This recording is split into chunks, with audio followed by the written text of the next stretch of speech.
Date है आज 17 मई 2021। इस क्लास में हम 15 से 17 मई तक के करंट अफेयर कंप्लीट करेंगे। उसके बाद हम क्वेश्चन करेंगे। ये सब टॉपिक कवर करने वाले हैं आज हम। 12 टॉपिक है हमारे। फर्स्ट टॉपिक है अपना elephant casualties on railway lines. अभी क्या हुआ है, एक्सीडेंट बहुत ज़्यादा बढ़ गए हैं एलिफेंट्स के। ऐसे केस मिले 186 एलिफेंट्स मारे गए। किसकी वजह से? कि ये रेलवे लाइन के पास आ जाते हैं और रेल जैसे निकलती है ट्रेन, तो उसकी वजह से मर जाते हैं। तो 2009-10 से लेके 2020-21 तक के बीच में ये डेटा है कि 186 एलिफेंट मर गए हैं इसकी वजह से। ये ministry of environment and forest and climate change का डेटा है जी, इसने रिपोर्ट दी है। असम में सबसे ज़्यादा डेथ हुई है जी। असम में इसकी वजह से कितनी डेथ हुई है एलिफेंट की, हाथी की? 62 हुई है जी, ट्रैक की वजह से, रेलवे ट्रैक की वजह से। और वेस्ट बंगाल में 57 और उड़ीसा में 27। उसके बाद उत्तर प्रदेश में जी एक डेथ देखने को मिली है। सिर्फ एक डेथ उत्तर प्रदेश में एलिफेंट की हुई है। कुछ मेजर्स लिए गए हैं जी रेलवे लाइंस पे जो एलिफेंट्स की डेथ होती है। कौन कौन से मेजर्स, मतलब स्टेप, कुछ तरीके अपनाए गए हैं जिससे डेथ ना हो। जैसे जी एक परमानेंट कोऑर्डिनेशन कमेटी बनाई है। किसने? मिनिस्ट्री ऑफ रेलवे ने बनाई है ये कमेटी, मिनिस्ट्री ऑफ इन्वायरमेंट के साथ मिलके। ये क्या काम करती है? जो ट्रेन पे जी एक्सीडेंट होते हैं एलिफेंट्स के, उसको बचाने के लिए काम करती है परमानेंट कोऑर्डिनेशन कमेटी। देखो आपके मेंस आंसर के लिए लिखने के लिए काम आ सकती है कि परमानेंट कोऑर्डिनेशन कमेटी बनाई गई है एलिफेंट की डेथ को प्रिवेंट करने के लिए। किसने? मिनिस्ट्री ऑफ रेलवे और ये ministry of environment and forest and climate change ने। नेक्स्ट एक स्टेप लिया गया है कि जो वेजिटेशन है, वेजिटेशन का मतलब जी प्लांट एंड ट्रीज वगैरह, मतलब जैसे ये रेलवे लाइन है और जंगलों से, फॉरेस्ट एरिया से होकर गुजर रही है। अब इसके पास जो जंगल है तो एलिफेंट तो यहाँ आएंगे। अगर इसके पास से ये जंगल थोड़ा साफ कर दिया जाए, पेड़ वगैरह काट दिए जाए, तो मान लो जो ट्रेन में लोको पायलट है, यानी कि लोको पायलट बोलते हैं जी ट्रेन का ड्राइवर को जो चलाता है ट्रेन, तो वो लोको पायलट है, उसको दिख जाएगा कि हाँ यहाँ पे एलिफेंट आ रहे हैं, तो वो ट्रेन को थोड़ा स्लो कर सकता है। तो ये क्लियर किया गया है। नेक्स्ट क्या स्टेप लिया गया है जी? अंडरपास और ओवरपास बनाने के लिए है जी। अंडरपास मतलब जैसे रेलवे लाइन के नीचे से रोड बना दिया निकलने के लिए हाथियों के लिए, या फिर जैसे यहाँ एरिया जी एलिफेंट है और फॉरेस्ट, तो ट्रेन के लिए अंडरपास बना दिया कि जंगल के नीचे से, अर्थ के नीचे से बना दिया, या फिर ऊपर से ओवरपास बना दिया जी, ऊपर से रोड बना दिया। समझ रहे हो? एलिफेंट के लिए या ट्रेन के लिए। नेक्स्ट, स्पीड को रेगुलेट करना, ट्रेन की स्पीड को। मान लो जब ऐसे एरियाज में आए, जैसे मान लो सनसेट और सनराइज हो जी, जब मान लो दिन हो और रात के लिए अलग अलग स्पीड रेगुलेट करना कि रात के समय में जंगल से होकर ट्रेन निकले तो उसकी स्पीड थोड़ी स्लो रहे, दिन के टाइम में भले ही थोड़ी ज़्यादा रहे। तो ये स्टेप लेना। नेक्स्ट है रेगुलर पेट्रोलिंग। पेट्रोलिंग का मतलब होता है जी गश्त पे जाना। जैसे पुलिस होती है जी रात में गश्त पे जाती है, घूमती रहती है, उसे बोलते हैं पेट्रोलिंग। तो इसमें भी रेलवे ट्रैक के अराउंड क्या है, जो फॉरेस्ट जो स्टाफ होता है वो यहाँ पे पेट्रोलिंग करे कि कोई हाथी वगैरह ट्रेन की जो लाइन है उसके पास तो नहीं आ रहा है। तो ये सारे स्टेप लिए गए। इसके लिए जी मिनिस्ट्री ऑफ इन्वायरमेंट ने कुछ फंड दिया, लगभग 212 करोड़ रुपीज़ रिलीज़ किए, ताकि स्टेट्स में ऐसे कॉरिडोर वगैरह ऐसे स्टेप लिए जा सकें। और जो ये दिया, ये फंड वगैरह मिनिस्ट्री ऑफ इन्वायरमेंट ने ये सेंट्रली स्पॉन्सर स्कीम के अंडर दिया। ये प्रोजेक्ट एलिफेंट चलाया गया है जी, एक प्रोजेक्ट एलिफेंट। ये क्या है? इसमें एलिफेंट को प्रोटेक्ट करने के लिए कई सारे स्टेप लिए जाते हैं। उनके हैबिटेट को, मतलब जहाँ पे निवास है उनका, हाथियों का जहाँ पे रहते हैं, उस एरिया को कंजर्व करना। कॉरिडोर बनाना जी, एलिफेंट कॉरिडोर। कॉरिडोर का मतलब वही है जी, जैसे ये एलिफेंट है जी और यहाँ पे रोड है या रेलवे लाइन है, तो यहाँ पे क्या है जी, कॉरिडोर बना देंगे, इसके ऊपर एक लाइन गलियारा। कॉरिडोर मतलब गलियारा, कि यहाँ से एलिफेंट होकर इधर जाना है, इधर वाले फॉरेस्ट एरिया में, तो इधर से कॉरिडोर से जाएं। समझ रहे हो? और इस एरिया में थोड़ा ऊंचा कर देंगे, दीवार वगैरह बना देंगे, तो यहाँ से ही फिर एलिफेंट जाएगा और कहीं से जा नहीं सकता है। तो ऐसे स्टेप लेना। तो इसके लिए स्कीम चलाई गई है जी। ये 2011-12 से लेकर 2020-21 के लिए चलाया गया था ये प्रोजेक्ट एलिफेंट वगैरह। मतलब ये स्कीम जो चलाई गई थी एलिफेंट को कंजर्व करने के लिए। एक प्रोजेक्ट और चलाया जी, इंपॉर्टेंट है, ये पूछ सकता है यूपीएससी। प्रोजेक्ट रीहैब क्या है? सिर्फ इतना पूछ लेगा किस लिए प्रोजेक्ट रीहैब, तो ये याद रखना आपको। अगर फुल फॉर्म याद रहेगी तो याद आ जाएगा। इसकी फुल फॉर्म है जी RE, reducing elephant human attacks using बीज। मतलब जो ह्यूमन और एलिफेंट का अटैक होता है, जैसे मान लो जी जब ये एलिफेंट जंगल से बाहर आएंगे, ये फॉरेस्ट एरिया है, फॉरेस्ट एरिया में एलिफेंट रहते हैं, यहाँ पे ह्यूमन सेटलमेंट है, मान लो हाउस वगैरह हैं, घर हैं, लोग रहते हैं। जब ये जंगलों से बाहर आएंगे तो एलिफेंट यहाँ, ह्यूमन और एलिफेंट का कॉन्फ्लिक्ट होगा, मतलब विवाद होगा जी। एलिफेंट ह्यूमन को मार देंगे, ह्यूमन चाहे शिकार कर लेगा इसका, इसे मार देंगे। कोई नुकसान करेगा तो एलिफेंट, समझ रहे हो। तो इसको रिड्यूस करने के लिए क्या होगा कि ये प्रोजेक्ट चलाया गया, प्रोजेक्ट का नाम है रीहैब, प्रोजेक्ट रीहैब। किस लिए, यहाँ पे जी जैसे फॉरेस्ट एरिया है, फॉरेस्ट एरिया के आसपास क्या है, बी हाइव रख देंगे, बी हाइव बॉक्स, मतलब जो मधुमक्खी मधुमक्खी का वो करते हैं ना कल्टीवेशन, हनी बी कल्टीवेट करते हैं, मतलब मधुमक्खी रखते हैं जी, पालते हैं, उन पर शहद निकालते हैं, तो उसका डिब्बा होता है जी, और डिब्बा रख देंगे यहाँ पे। और एलिफेंट क्या है जी, एलिफेंट को डर लगता है मधुमक्खी से, समझ रहे हो, हनी बी से। जहाँ पे मधुमक्खी होती है ना, हनी बी, उनसे ये दूर भागते हैं बीज से, समझ रहे हो। तो ये लिया गया जी, लॉन्च किया गया ये प्रोजेक्ट रीहैब, कहाँ से, कर्नाटक के कोडागू डिस्ट्रिक्ट है जी, वहाँ से लॉन्च किया गया।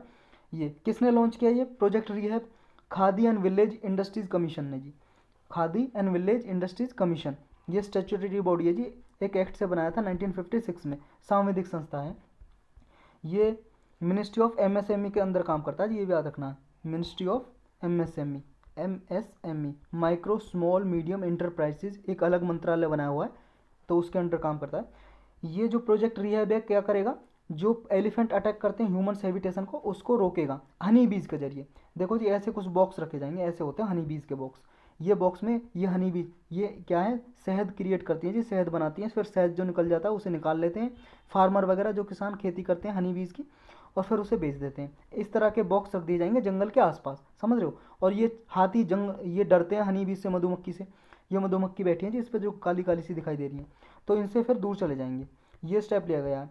कर्नाटक में जी ये कोडागू डिस्ट्रिक्ट में नागरहोल नेशनल पार्क और टाइगर रिजर्व है जी, ये उसके आसपास ये लिया गया है जी, कॉन्फ्लिक्ट जोन बोलते हैं इसको, इसके आसपास जो रखा गया है, मतलब कॉन्फ्लिक्ट जोन इसलिए, कॉन्फ्लिक्ट का मतलब होता है विवाद, डिस्प्यूट, जो ह्यूमन एलिफेंट के बीच में कॉन्फ्लिक्ट हो रहा है, इसलिए इसको एंड कॉन्फ्लिक्ट जोन बोला है, इसके आसपास रखे जाएंगे ये। और ये ऐसा रखा जा, ये हमने पढ़ लिया, एलिफेंट बी है जी जो उनसे डर लगता है इन्हें मधुमक्खियों से। प्रोजेक्ट रीहैब है जो, ये जो khadi and Village Industries Commission ने चलाया है, उसका एक मिशन है national honey mission. National honey mission में क्या करते हैं, इसमें जी हनी जो शहद है, शहद के प्रोडक्शन को प्रमोट करना, ज़्यादा से ज़्यादा प्रोडक्शन हो शहद का, तो इसके लिए चला गया नेशनल हनी मिशन, किसने, khadi village and industries Commission ने। उसी के अंदर नेशनल हनी मिशन के अंडर ही ये प्रोजेक्ट रीहैब लॉन्च किया गया, समझे, क्योंकि रीहैब में भी क्या है, उगाते हो हम, मतलब पैदा तो हम हनी कर रहे हैं, शहद क्रिएट कर रहे हैं, समझ रहे हो, प्रोडक्शन किसका हो रहा है, हनी का हो रहा है, शहद का, तो हनी का प्रोडक्शन भी हो रहा है साथ साथ में, और एलिफेंट से लोगों को भी बचाया जा रहा है, समझ रहे हो, फॉरेस्ट एरिया के पास रख के। तो ये चीज़ें याद रखनी जी आपको। चलते हैं नेक्स्ट पे। नेक्स्ट है जी कोविड-19 infection being reported among particularly vulnerable tribal group. ये पीवीटीजी क्या है जी, पीवीटीजी देखो स्पेशल लेक्चर लिखा हुआ, अगर आपको डिटेल में देखना है तो जाइए आप स्पेशल लेक्चर देखिए प्लेलिस्ट में जाके, या तो अदर इम्पोर्टेंट जो टॉपिक है जी उसमें प्लेलिस्ट है उसमें होगा, या फिर होगा आपकी हिस्ट्री की प्लेलिस्ट में, या पॉलिटी की प्लेलिस्ट में देखना एक बार, उसमें होगा, आपने देखा भी होगा।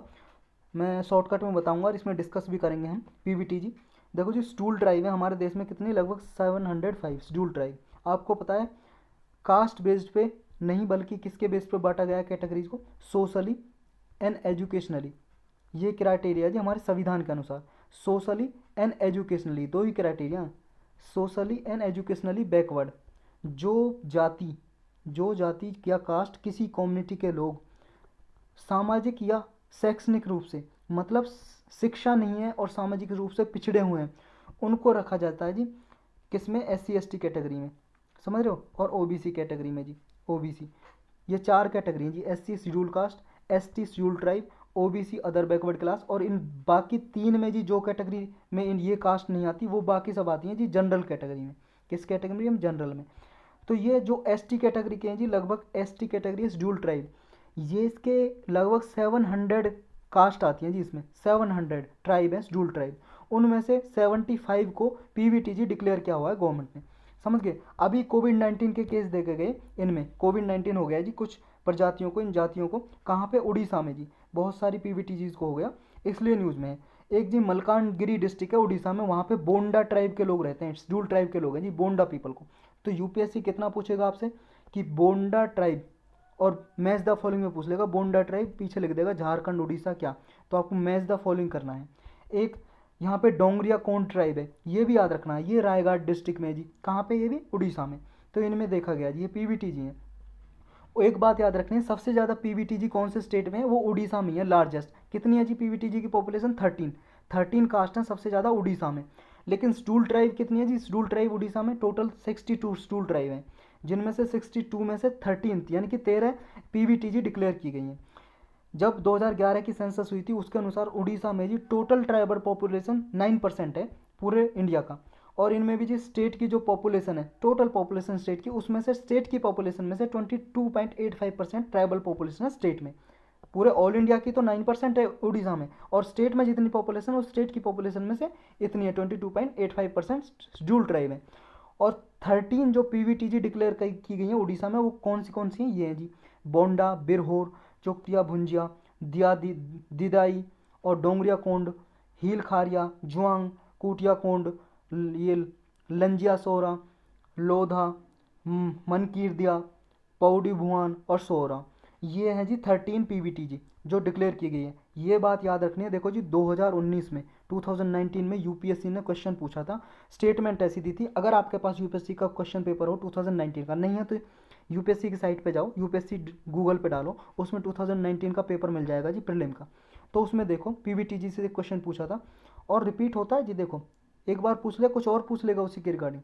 पीवीटीजी 75 है, उसमें लिखा होता है 95 कुछ, 75 है टोटल पीवीटी सबसे ज़्यादा उड़ीसा में, ये याद रखना कितनी, 13। उसके बाद है जी आंध्र प्रदेश में कितनी है, 12 हैं जी, 12 आंध्र प्रदेश में उसके बाद पीवीटीजी। तो ये चीज़ आपको याद रखनी है।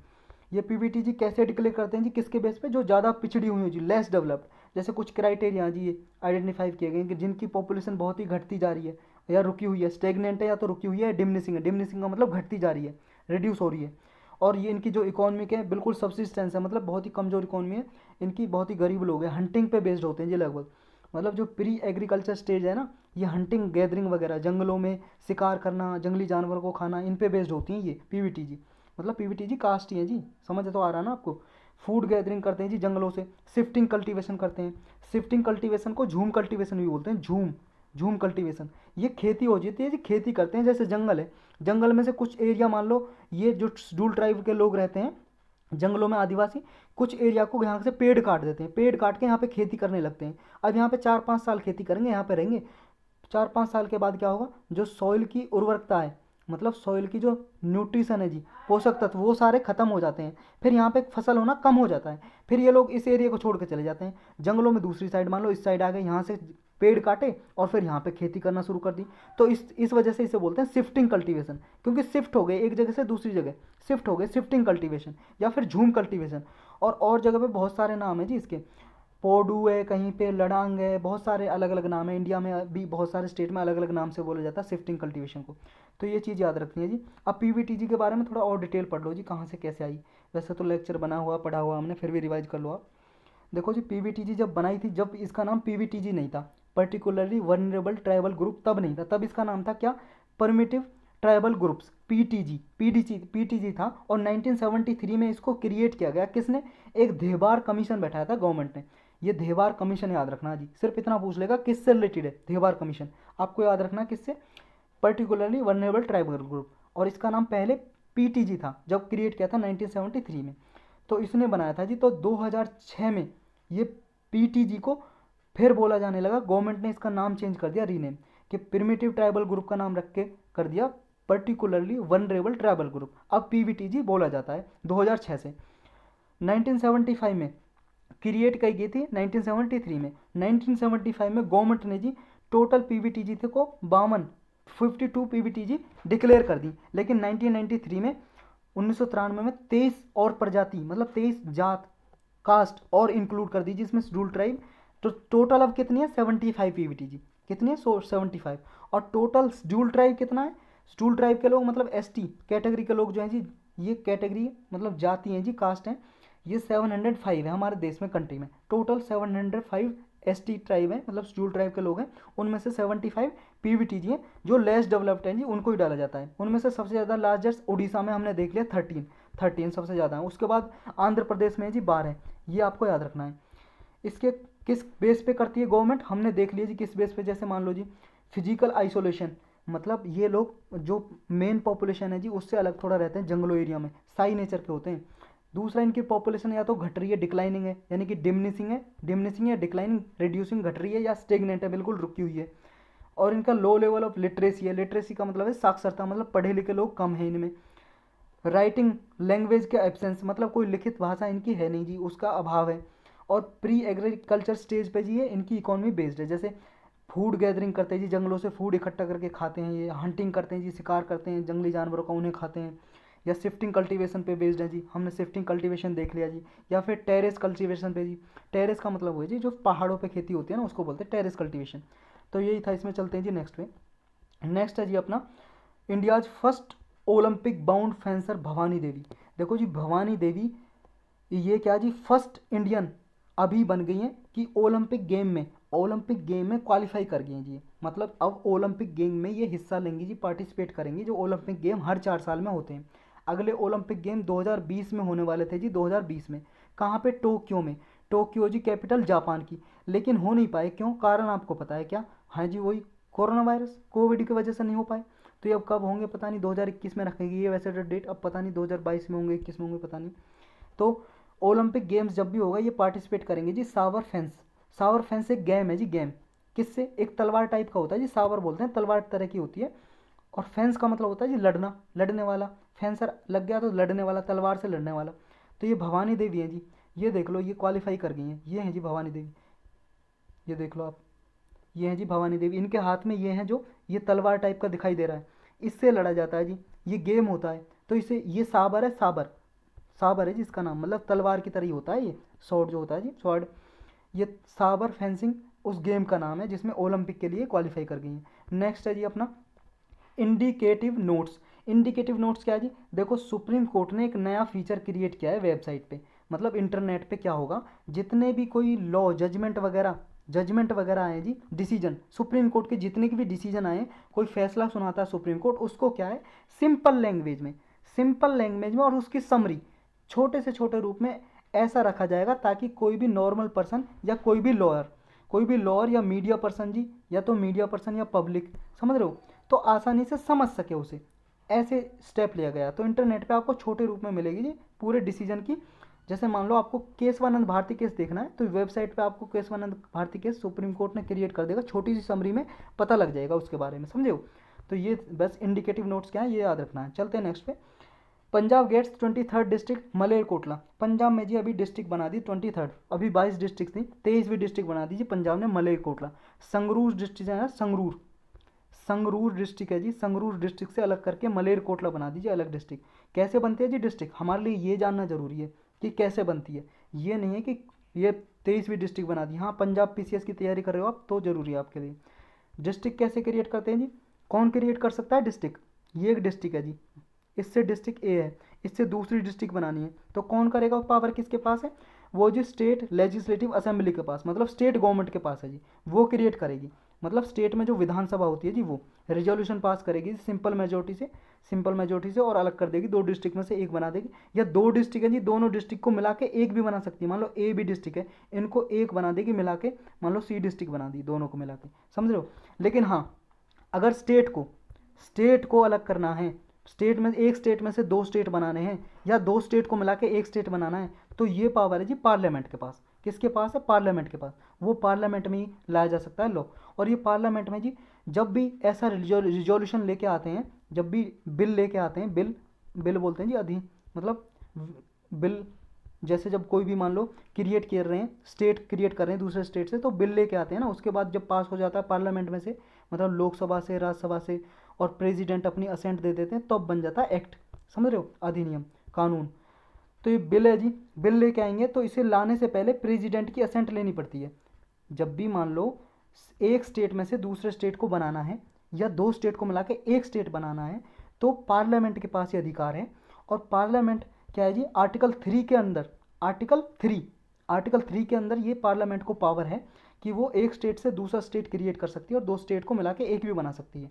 तो प्रेसिडेंट से पहले असेंट लेनी पड़ती है, कंसेंट लेनी पड़ती है, तब ही वो बिल को पार्लियामेंट में इंट्रोड्यूस किया जाता है। तो बिल को इंट्रोड्यूस करने से पहले प्रेसिडेंट से कंसेंट लेंगे, सहमति, तब इंट्रोड्यूस करेंगे। और सिंपल मेजोरिटी से पास करते हैं जी, सिंपल मेजोरिटी क्या होती है? मेजोरिटी टाइप्स के लिए जी एक अलग से लेक्चर बना हुआ है, पॉलिटी के प्लेलिस्ट में आप देख सकते हो जाके। सिंपल मेजोरिटी से पास करेंगे जी। फिर उसके बाद क्या है जी, ये लोकसभा राज्यसभा से पास हो जाएगा। उसके बाद क्या है, ये प्रेसिडेंट की असेंट मिल जाएगी, तो 2 स्टेट मिल जाएंगे जी एक स्टेट में से।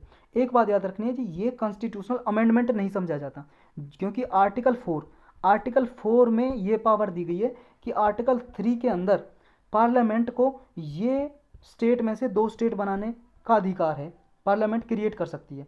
तो इसे कॉन्स्टिट्यूशनल अमेंडमेंट नहीं समझा जाता है, ये चीज़ आपको याद रखनी है जब कोई स्टेट को अलग करते हैं। तो यही था जी। इसमें चलते हैं नेक्स्ट पे। नेक्स्ट है जी अपना गोवा मैरीटाइम सिंपोजियम।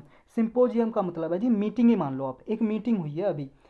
मीटिंग किसकी जी, इंडियन नेवी ने अभी होस्ट किया है जी, ये GMS-21 को 2021 में हुई है जी, गोवा मैरीटाइम। मैरीटाइम वर्ड जहाँ पे आ जाए समझ लो जी ओशन की बात हो रही है, समुद्र की बात हो रही है। अब किसके अंडर हुआ है जी, ये नवल वार कॉलेज गोवा में है जी, नवल वार कॉलेज नेवी का कॉलेज है जी, ये मान लो आप, एक इंस्टीट्यूट है, उसके अंडर ये मीटिंग की गई है। इसमें जी फर्स्ट टाइम क्या है, ये इवेंट वर्चुअल मोड पे हुआ है। वर्चुअल मोड का मतलब जी इंटरनेट पे हुआ है। इंटरनेट पे कई सारी 13 इंडियन ओशियन लिटोरल कंट्रीज़ ने पार्टिसिपेट किया है। कहने का मतलब है जी इंडियन ओशन के आसपास जो भी कंट्रीज आती हैं उनमें से 13 कंट्री ने पार्टिसिपेट किया, हिस्सा लिया है इसमें। ऑनलाइन जो मीटिंग हुई है, जैसे आप व्हाट्सएप पे चैट करते हो ना ऑनलाइन, ऐसी जो ऑनलाइन मीटिंग हुई है ये 13 कंट्रीज, इनमें से कुछ ऐसी हैं जी India, Bangladesh, Comoros, Indonesia, Madagascar, Malaysia, Maldives, Mauritius, Myanmar, Seychelles, Singapore, Sri Lanka, Thailand, ये सारी कंट्री ने पार्टिसिपेट किया जी। इंडियन ओशन के आसपास सारी कंट्री हैं। मैप पे एक बार देखो, ये थीम है जी, क्या है जी इस साल की थीम, ये है जी इस साल की जो मीटिंग हुई है Goa maritime symposium meeting, maritime security and emerging non traditional threats, मतलब जो समुद्र है जी उसमें सुरक्षा कैसे प्रोवाइड की जाए, इस पे मीटिंग है जी इनकी। सिग्निफिकेंस क्या है जी इसका, मतलब इंपॉर्टेंस क्या, महत्व क्या है इस मीटिंग का। मीटिंग ये जी इंडियन ओशन में क्या है जी सिक्योरिटी प्रोवाइड करनी है, जो स्ट्रेटजीज पॉलिसीज वगैरह अपनाई जाती हैं सारे देश एक साथ मिलके, तो कॉमन इंटरेस्ट है जी सबका मैरीटाइम डोमेन में, तो सिक्योरिटी प्रोवाइड की जाएगी, मेन मकसद यही है बस इसका। चलते हैं नेक्स्ट पे जी। नेक्स्ट है मंगोलियन कंजूर मनुस्क्रिप्ट। मंगोलिया एक देश है जी, कंजूर ये स्क्रिप्ट का नाम है जी। कंजूर का मतलब होता है वैसे कंसाइज ऑर्डर, ये मंगोलियन लैंग्वेज में, मंगोलियन भाषा में। मंगोलिया चाइना के नॉर्थ साइड में जी, रसिया और चाइना के बीच में, हम देखेंगे इसे। और मैन्यूस्क्रिप्ट क्या होती है जी, मैनू का मतलब होता है जी हैंड, हैंड, और स्क्रिप्ट का मतलब होता है जी लिपि, लिपि।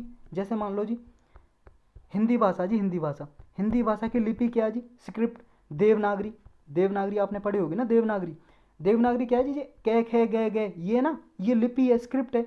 जैसे इंग्लिश भाषा की लिपि क्या है जी, स्क्रिप्ट इंग्लिश की। रोमन अल्फ़ाबेट, रोमन जो ABCD लिखते हो ना आप, ये लिपि है, स्क्रिप्ट है, रोमन, रोमन स्क्रिप्ट, या लैटिन स्क्रिप्ट भी बोल सकते हो, लैटिन स्क्रिप्ट, तो ये लिपि है जी। तो लेकिन ये हाथ से लिखी गई है। देखो अब जो आप पढ़ते हो जी लक्ष्मीकांत की बुक पढ़ते हो, क्या वो हाथ से लिखी है जी, नहीं, बिल्कुल प्रिंटर से प्रिंट की है, बड़ी बड़ी मशीनों से प्रिंट की है वो बुक। लेकिन ये क्या है, हाथ से लिखी गई कुछ बुक हैं, किताब हैं, उन्हें बोलते हैं मैन्युस्क्रिप्ट, समझ गए। तो ये मंगोलियन कंजूर मैन्युस्क्रिप्ट अभी न्यूज में है, क्योंकि कल्चर मिनिस्ट्री है जो हमारी सांस्कृतिक मंत्रालय है, उसने 100 ऐसी कॉपी मंगोलियन कंजूर की, 100 बुक हैं जो, मतलब एक बुक की 100 कॉपी बना के और मंगोलिया में भेजने की बात बोले कि मंगोलिया में हम पहुंचा देंगे, डिस्ट्रीब्यूट कर देंगे। मंगोलिया में कहाँ पे, वहाँ पे बुद्धिज़्म के सेंटर है जी, जो बुद्धिज़्म एक धर्म है जी, वहाँ पे बुद्धिज़्म के लोग मानने वाले बहुत हैं, वहाँ के जो सेंटर हैं उनके पास पहुँचा देंगे, ये इसलिए न्यूज़ में है जी। ये मंगोलिया देखो जी पहले आप, ये अपना हिंदुस्तान जी, इसके साइड में चाइना, और इसके ऊपर ये मंगोलिया। मंगोलिया की आप कैपिटल देख सकते हो जी, उलान बटार, ये उसके ऊपर रसिया, इनके बीच में जी मंगोलिया, समझ गए। अब ये मंगोलियन कंजूर है क्या जी, ये देख लो। देखो मंगोलियन लैंग्वेज में ये कंजूर का मतलब है जी कंसाइज ऑर्डर, मतलब ये कुछ लिखे हुए लॉर्ड बुद्धा के कुछ लिखे हुए वर्ड हैं जी इस मैन्युस्क्रिप्ट में। जो ये किताब है इसमें भगवान बुद्ध के कुछ लिखे हुए शब्द हैं। और ये मंगोलिया में जी जो बुद्धिज़्म को फॉलो करते हैं, बुद्धिस्ट के फॉलोअर हैं जी, वो लोग बहुत मानते हैं, ये इस कंजूर की ही वर्शिप करते हैं, पूजा करते हैं जी इन वर्ड्स की, जो किताबों में लिखे हुए मैन्युस्क्रिप्ट है। ये मैन्युस्क्रिप्ट है जो किताब है जी, उसकी पूजा करते हैं। मतलब टेम्पल में भी रखी जाती है जी, कोई और अच्छे प्लेस हैं जी, पवित्र प्लेस, उसमें रखी जाती है, और डेली इनके जी पूजा करते हैं। इनका सेक्रेड रिचुअल है, रिचुअल का मतलब है जी रीति रिवाज, और सेक्रेड का मतलब पवित्र, पवित्र रीति रिवाज है जी, इनके लाइफ का हिस्सा है मंगोलियन पीपल का। यह मंगोलियन कंजूर है जी, ये तिब्बतन भाषा से ट्रांसलेट किया गया था। मतलब पहले तिब्बतन में भी तो बुद्धिज्म को फॉलो करते हैं जी, तिब्बत आपको पता है चाइना का पार्ट है, तो तिब्बतन लैंग्वेज है, उसमें ये बुद्धिज्म के कुछ वर्ड लिखे हुए थे, उनसे ट्रांसलेट करके इसे मंगोलियन कंजूर में ट्रांसलेट किया गया, मंगोलियन भाषा में। तो लैंग्वेज जी मंगोलियन लैंग्वेज में है फिलहाल ये कंजूर। अब इंडिया और मंगोलिया के बीच में कुछ हिस्टोरिकल कनेक्शन है क्या, ये देखते हैं जी। कुछ ऐतिहासिक क्या कनेक्शन है दोनों के बीच में। देखो जी, सेंचुरीज ओल्ड कनेक्शन है जी। पहला तो ये, क्योंकि बुद्धिज्म में आपको पता है जी कहाँ पे जन्म हुआ, गौतम बुद्ध का इंडिया में, यहीं से ये धर्म बना। इंडिया से ही बाकी सारे देशों में, चाइना में, इंडिया में, चाइना में, मंगोलिया में, म्यांमार में, श्रीलंका में, बाकी सारे वर्ल्ड में यहीं से फैला। तो मंगोलिया में भी इंडिया से ही गया जी। क्रिश्चियन इरा में फैला जी ये, रिलीजियस एम्बेसडर गए, उनके द्वारा फैला, कल्चरल और रिलीजियस एम्बेसडर। इसके बाद बुद्धिस्ट फॉर्म जिस, ये क्या है, सिंगल लार्जेस्ट रिलीजियस डिनोमिनेशन है जी जो मंगोलिया में है, समझ गए। मतलब मंगोलिया में सबसे ज़्यादा जो लोग हैं बुद्धिस्ट पीपल हैं, मतलब बुद्धिस्ट धर्म के लोग हैं जो फॉलो करते हैं। लेकिन डिप्लोमेटिक रिलेशन इंडिया ने जी मंगोलिया के साथ 1955 में बनाई जी। मतलब एक तरह से राजनीतिक जो संबंध है जी वो इंडिया और मंगोलिया के 1955 से स्टार्ट हुए। इंडिया के पास जी जो मैन्यूस्क्रिप्ट हैं ऐसी 10 मिलियन से ज़्यादा जी इंडिया के पास हैं, जो सबसे लार्जेस्ट कलेक्शन है पूरे वर्ल्ड में।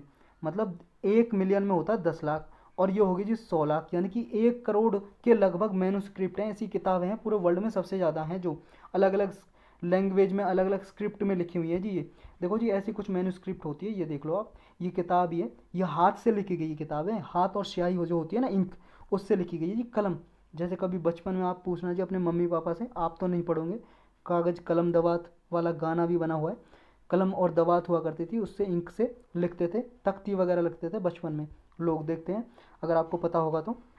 चलते जी नेक्स्ट, यही था इसमें। नेक्स्ट है साइक्लोन। साइक्लोन को बोलते हैं जी चक्रवात, हिंदी में चक्रवात। इसके बारे में स्पेशल लेक्चर बनाया हुआ है जी। साइक्लोन क्या होता है, दो तरह के होते हैं, टेम्परेट और ट्रॉपिकल। टेम्परेट ट्रॉपिकल का मतलब ये जी, ये हमारी अर्थ है, ये इक्वेटर है, यानी कि 0 डिग्री इक्वेटर, जिसको भूमध्य रेखा बोलते हैं, भूमि के बीच में, ये अर्थ के बीच में रेखा 0 डिग्री वाली।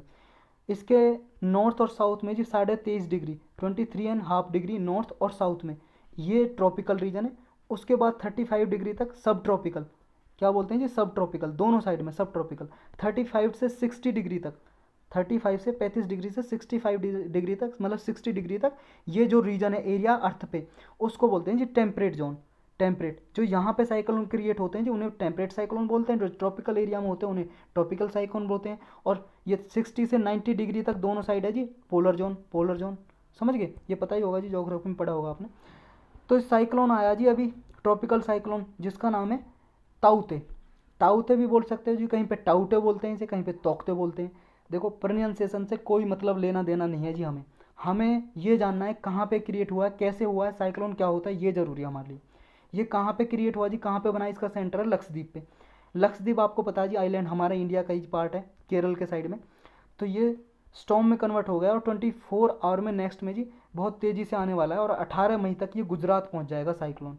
ये देखो जी यहाँ पे क्रिएट हुआ है, ये हमारा हिंदुस्तान है, यहाँ पे ये देखो जी लक्षद्वीप है, और लक्षद्वीप के साइड में हुआ जी ये क्रिएट साइक्लोन। साइक्लोन क्या होता है जी, देखो बता देता हूँ ब्रीफ में, वैसे लेक्चर बनाया हुआ है, आपने देखा भी होगा, पता भी होगा। ये जी इक्वेटर, इक्वेटर से 5 डिग्री नॉर्थ और साउथ में, ये 5 डिग्री नॉर्थ और साउथ में, यहाँ पे नहीं होते क्रिएट साइक्लोन। क्यों? क्योंकि यहाँ पे कोरियोलिस फोर्स बहुत कम होती है जी। कोरियोलिस फोर्स, कोरियोलिस फोर्स जरूरी होती है जी साइक्लोन बनाने के लिए, क्योंकि यहाँ क्या है, विंड, हवा घूमती रहती है जी, हवा की वजह से समुद्र में जो पानी है वो घूमने लगता है। और यहाँ पे 27 डिग्री से ज़्यादा टेम्परेचर भी चाहिए जी, 27 डिग्री से ज़्यादा टेम्परेचर भी चाहिए, समझ गए, और कोरियोलिस फोर्स होनी चाहिए।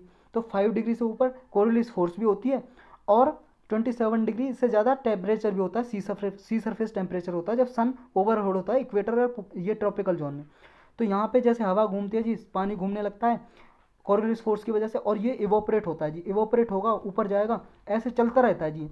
इवोपरेट होगा, कंडेंसेशन होगा, संघनन क्रिया होगी जी। कंडेंसेशन हमने बहुत बार पढ़ा है जी, दोबारा मत पूछना। कंडेंसेशन होगा जी, मतलब मॉइस्चर फॉर्म है जो वाटर की, मॉइस्चर से लिक्विड में कन्वर्ट हो जाएगा, बूंद बन जाएंगी जी, समझे हो।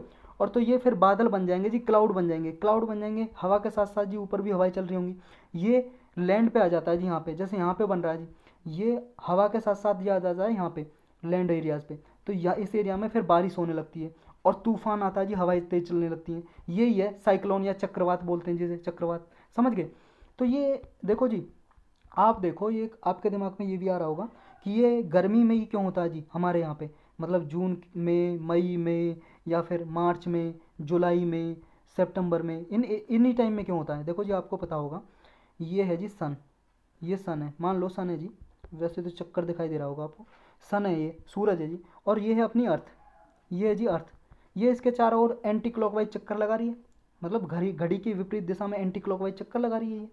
अब ये चक्कर लगा रही है तो ऐसा होता है जी, देखो क्या होता है, ये अर्थ है जी इक्वेटर।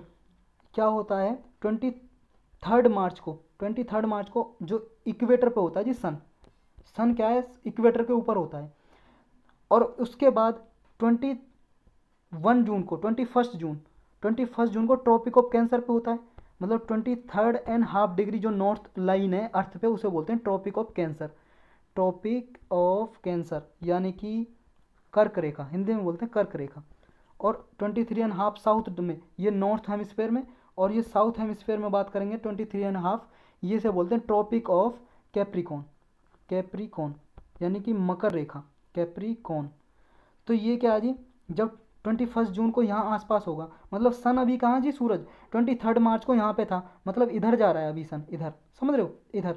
सन तो अपनी एक ही उस पर अर्थ अर्थ घूम रही है, लेकिन हम समझने के लिए बोल देते हैं अर्थ इधर इधर जा रहा है, अर्थ के इधर। तो अर्थ के इधर जा रहा, तो टेम्परेचर इस एरिया में बहुत ज़्यादा है। यानी कि देखो जी, जैसे ये वाला मैप देखो जी, कहाँ गया ये वाला मैप, तो यहाँ पे जी देखो, ये जो हमारा है ये वाला एरिया, ये 8 डिग्री 42 मिनट पे है, और यह हमारा यहाँ पे कहीं इक्वेटर होगा, इक्वेटर। अभी सन इस एरिया में है, इस एरिया में है जी, समझ रहे, या 0 डिग्री से ऊपर है। तो यहाँ पे टेम्परेचर हाई होगा जब सन होगा, तो टेम्परेचर हाई होगा, कंडीशन क्या है साइक्लोन बनने की, टेम्परेचर 27 डिग्री से हाई होना चाहिए, समझ रहे हो, 27 डिग्री सेल्सियस की बात हो रही है जी। और कोरियोलिस फोर्स होनी चाहिए जी, कोरियोलिस फोर्स भी है जी यहाँ 5 डिग्री से ऊपर है, समझ गए। तो यहाँ पे साइक्लोन बनते हैं जी अरेबियन सी में भी, और बे ऑफ बंगाल में, जो बंगाल की खाड़ी और अरेबियन सागर है, इसमें दोनों में बनते हैं। तो ये है जी इसकी कंडीशन। साइक्लोन को जी देखो, और डिटेल में जानना ना आपको, उस लेक्चर को देखो, इससे ज़्यादा मैं नहीं बताऊंगा, इसमें बहुत लंबा लेक्चर हो जाता है। देखो जी, अब साइक्लोन की कुछ कैटेगरी हैं, जैसे सुपर साइक्लोन स्टॉर्म बोलते हैं, कब, जब विंड की स्पीड, हवा की जो स्पीड है जी, वो होती है 222 किलोमीटर पर आवर से ज़्यादा, या फिर आप बोल सकते हो जी नोट में 120 नोट से ज़्यादा है। नोट में जी देखो, ये नोट भी नापने की इकाई है जी, एक यूनिट है। जैसे हवा की स्पीड नाप रहे हैं जी हम, जैसे बाइक है जी, बाइक कितनी स्पीड में चल रही है, 60 किलोमीटर पर आवर, 1 घंटे में 60 किलोमीटर। ऐसी हवा की स्पीड जब 222 किलोमीटर पर आवर्स की तेज़ी से चलेगी जी, तो उसको सुपर साइक्लोन बोलेंगे। या फिर बोल सकते हो आप 120 नोट, 120 नोट, एक नोट में होता है जी 1 माइल्स पर आवर, एक नोट बराबर होता है, एक नोट बराबर 1 माइल्स पर आवर। यानी कि 1 माइल्स में किलोमीटर कितना होता है जी, लगभग 1.852 किलोमीटर होता है, लगभग 1.6 या 1.6 या 5, 1.8 या 6 के लगभग होता है जी, देख लेना एक बार, चेक कर लेना, वैसे 1.65 है। तो ये 1 किलोमीटर पर आवर होता है जी, 1.6 किलोमीटर पर आवर। तो ये होता है जी नोट का यूनिट। तो आप 120 नोट से ज़्यादा बोल सकते हो, या फिर बोल सकते हो 222 किलोमीटर पर आवर, तो किलोमीटर में याद रख लो। दूसरी कैटेगरी है जी, 5 कैटेगरी में बांटते हैं साइक्लोन को।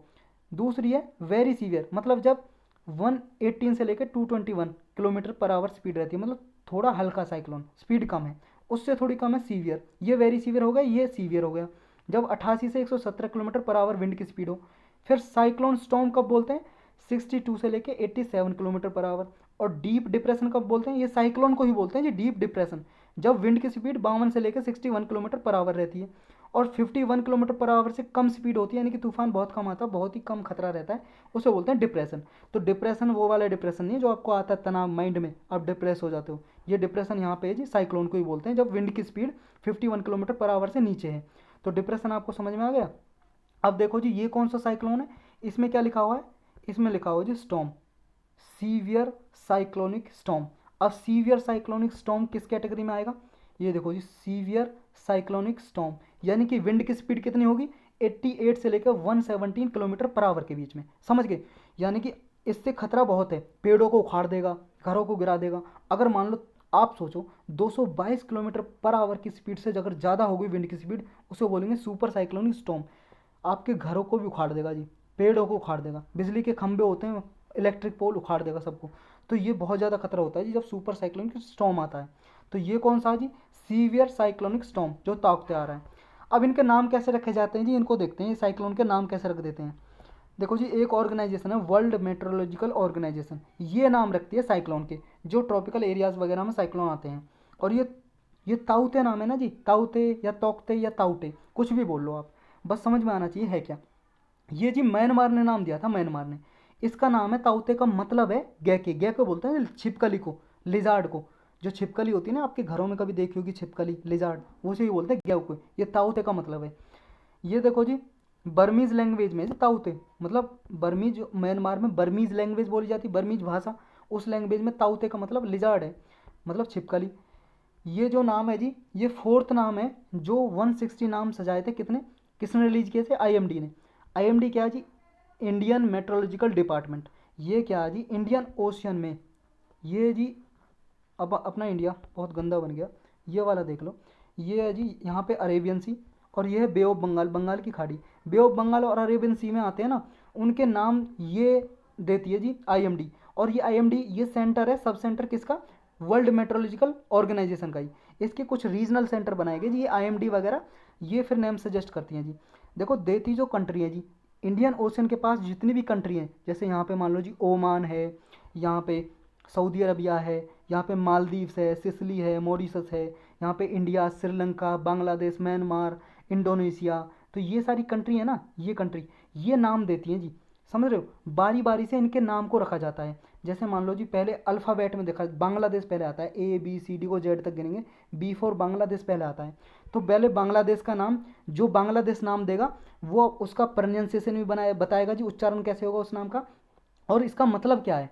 और ऐसा रखा जाता है कि आसान से आसान नाम रखोगे साइक्लोन का, तो इसलिए रखते हैं ताकि पता लगे कि जैसे ये साइक्लोन आया था, कौन सा साइक्लोन था, आइडेंटिफाई किया जा सकता है कि इससे इतना नुकसान हुआ था और तब आया था। समझ गए हो?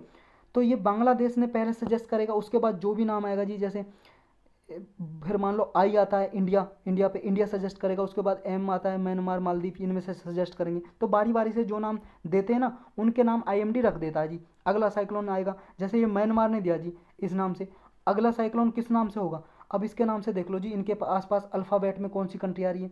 एम से म्यांमार, एम एम जैसे M N M, M N O P, O आ रहा ना, ओ से ओमान कंट्री आती है। अब ओमान जो नाम देगा ना, अगला साइक्लोन आएगा ना यहाँ पे अरेबियन सी वगैरह में, इंडियन ओशन में, तो अगला नाम ओमान जो सजेस्ट करेगा उसका नाम रखा जाएगा। समझ गए? तो ऐसे अल्फ़ाबेटली इससे चूज किया जाता है। तो ये क्या जी, साइक्लोन वर्ल्ड मेट्रोलॉजिकल ऑर्गेनाइजेशन है, ये यूनाइटेड नेशन का है जी, Economic and Social Commission for Asian Pacific, या एसकैप बोल सकते हो शॉर्टकट में। तो ये जी ट्रॉपिकल साइक्लोन के नाम सजेस्ट करते हैं, अरेबियन सी और बे ऑफ बंगाल में जो आते हैं। ये 27वां सेशन हुआ था जी, कहाँ पे? ओमान में हुआ था, ओमान में। कहाँ पे? मुस्केट एक जगह है जी ओमान में, 2000 में। तो ये तब सोचा गया कि साइक्लोन के नाम रखे जाएंगे, तो तब से ये डिसीजन लिया गया। ट्रॉपिकल साइक्लोन के जो इंडियन ओशन में आते हैं जी ट्रॉपिकल साइक्लोन, उनका स्टार्ट किया गया 2004 से। समझ गए? जो इंडियन ओशन में नाम रखना कब से स्टार्ट किया गया? 2004 में। और ये डिसीजन कब से लिया गया कि ट्रॉपिकल साइक्लोन का नाम रखा जाएगा? 2000 में। और इंडियन ओशन में जो साइक्लोन आते हैं ट्रॉपिकल साइक्लोन, वो 2004 से शुरू किए गए। तो इनमें जो अराउंड कंट्री हैं जी, वो देती हैं लगभग 8 कंट्रीज इस मेंबर है जी इसके। ट्रॉपिकल साइक्लोन इंडियन ओशन में जो आते हैं वो नाम सजेस्ट करती हैं जी, इनके इंडियन ओशन में जो आती हैं। तो इनके जी वर्ल्ड मेट्रोलॉजिकल ऑर्गेनाइजेशन के रीजनल सेंटर हैं, रीजनल स्पेशलाइज मेट्रोलॉजिकल सेंटर एक न्यू दिल्ली में है जी, वो साइक्लोन स्टॉर्म के नाम देता है जी, जो बे ऑफ बंगाल और अरेबियन सी में आते हैं। और ऐसे 6 सेंटर हैं जी, जिनमें से आईएमडी भी है, ये इंडिया मेट्रोलॉजिकल डिपार्टमेंट, ये जी 1875 में बनाया गया था। वैसे तो अंग्रेजों के ज़माने में बनाया गया था ये डिपार्टमेंट, मतलब इंडियन मेट्रोलॉजिकल डिपार्टमेंट। अभी ये मिनिस्ट्री ऑफ जो अर्थ साइंस है ना, मिनिस्ट्री ऑफ अर्थ साइंस, उसके अंडर काम करता है ये। तो ये आज चीज़ याद रखनी है जी। और 5 ट्रॉपिकल साइक्लोन वार्निंग सिस्टम भी है जी, मतलब वार्निंग देने के लिए, चेतावनी देने के लिए, साइक्लोन आने से पहले लोगों को जागरूक करने के लिए सेंटर बनाए गए हैं 5 ट्रॉपिकल साइक्लोन वार्निंग सिस्टम, जो लोगों को सूचना दे देते हैं कि भाई साहब यहाँ पे साइक्लोन आने वाला है, ये जगह खाली कर दो और किसी और जगह पे शिफ्ट हो जाओ। तो इसलिए ये सेंटर भी बनाए गए हैं। तो आप मेंस वगैरह में भी ये लिखने के लिए काम आ सकता है जी आपका। चलते हैं नेक्स्ट पे जी। नेक्स्ट है अपना why not place convicts under house arrest. House arrest का मतलब है जी घर, अरेस्ट का मतलब गिरफ्तार, और हाउस का मतलब घर में ही गिरफ्तार कर देना। सुप्रीम कोर्ट ने अभी ऐसा कहा है, देखो भाई साहब गवर्नमेंट को बोला है, जो प्रिजन है आपके, जेल है, जेल, प्रिजन का मतलब है जी जेल।